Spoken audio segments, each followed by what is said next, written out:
Magandang umaga po sa inyong lahat. Magandang umaga din po, Father. Atin munang palakpakan, purihin ang dakilang Panginoon, mga minamahal na mga kapatid.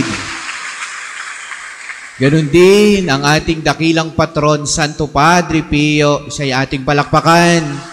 Laging nariyan para sa ating lahat. Mga minamahal na mga kapatid, ang kaharian ng Diyos ngayon inihalin tulad niya sa isang piging, sa isang salo-salo, sa isang handaan. At siya'y nag-aanyaya ng mga dadalo dito. Tingnan natin ang mga pagbasa. Tingnan ninyo sa unang pagbasa. Ito ang pangitain o vision ni Propeta Isaías. Ang Diyos ay maghahanda ng isang malaking salo-salo para sa lahat. Sabi sa bundok ng Sion, ang lahat ay imbitado. Lahat ng masarap na pagkain ay ihahanda ng Diyos para sa lahat. Ang tanong, may dumalo kaya? Yan ang vision o pangitain ng isang dakilang propeta sa lumang tipan, si Propeta Isaías. Ang Diyos ay maghahanda ng isang salo-salo. At mula sa salo-salong ito, ang mga tao dito ay magsasama-sama.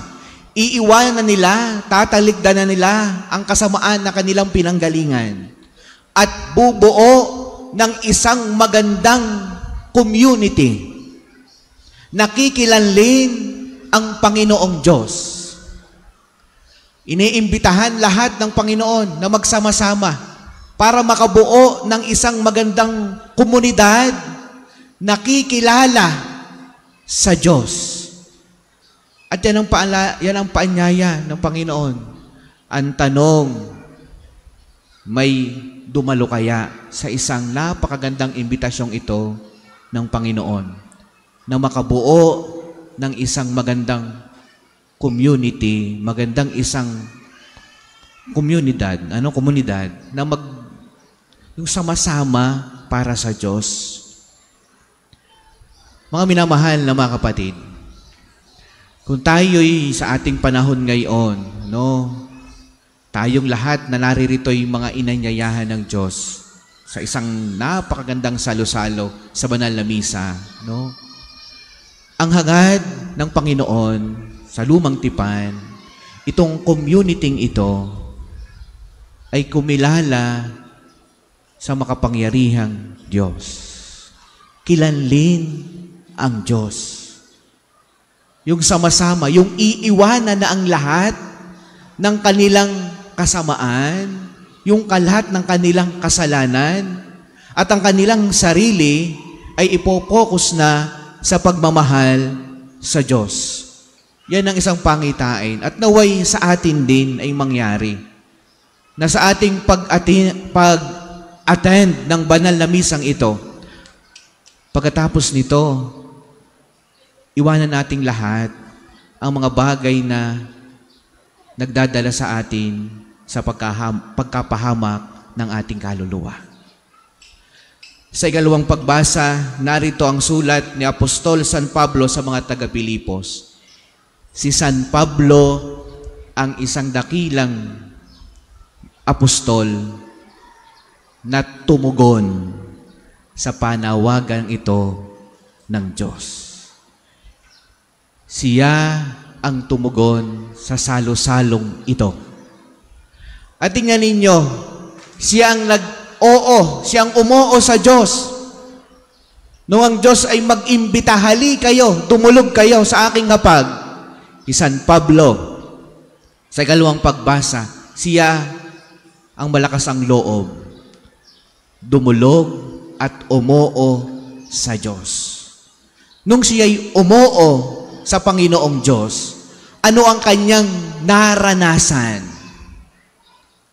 Dito binaybay niya. Naranasan niya ang lahat. Ang kasaganaan, ang kahirapan, ang pagtitiis, ang mga pagsasakripisyo, lahat naranasan niya nung siya'y umoo sa Diyos. Pero kailanman ay hindi siya humindi sa Panginoon. Sapagkat sabi niya, araw-araw ang kanyang lakas ay ang Panginoong Diyos. Mga minamahal na mga kapatid, maglakas loob tayong umuo sa Diyos. Sapagkat siya ang magiging lakas natin araw-araw sa kabila ng mga hirap na ating pinagdadaanan ngayon. Lahat ng kahirapan, sabi ni San Pablo, ang lahat ng iyan ay napagdaanan niya dahil sa kanyang pagtitiwala sa Panginoong Diyos.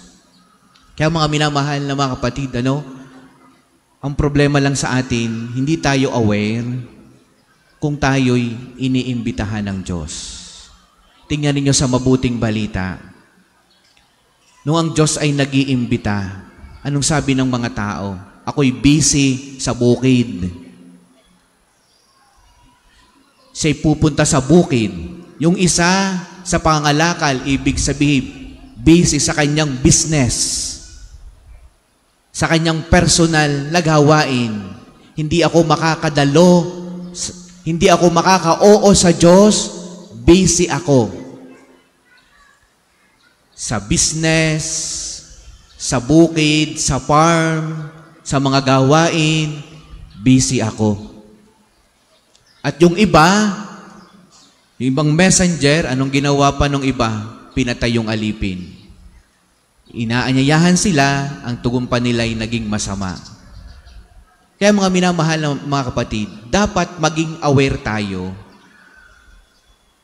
kung tayo'y iniimbitahan ng Diyos sa kanyang napakalaking piging.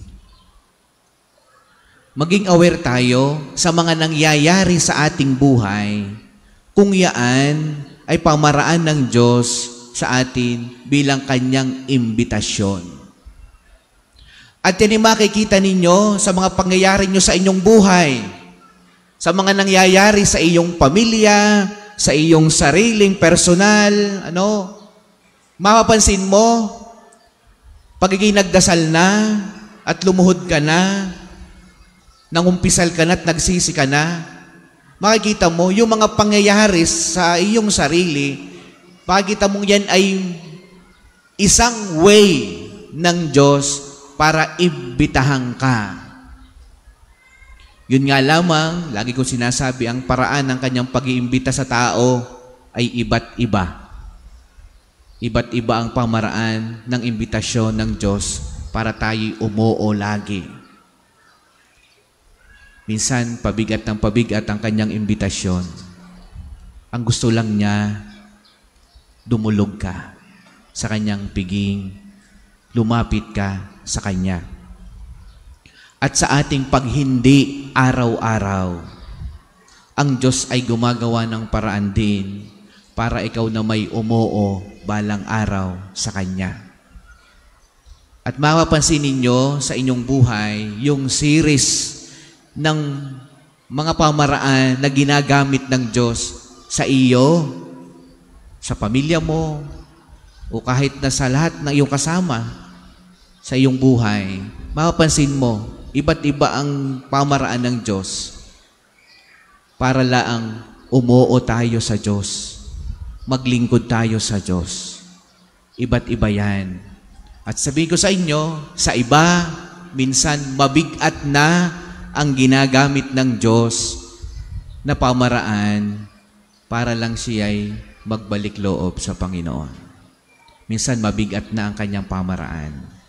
At minsan, hindi na natin matanggap ang kanyang pamaraan sapagkat hindi na mahagip ng ating isip ni ng ating puso ang kanyang ginagamit sa atin para lang tayo'y magbalik loob sa kanya.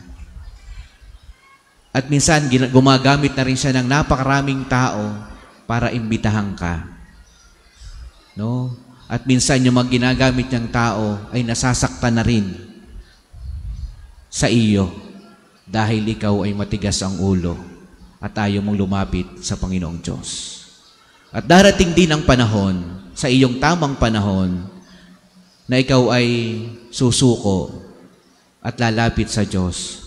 Yun nga lamang minsan, napakarami ng nasayang na biyaya bago ka pa naka-oo sa Diyos.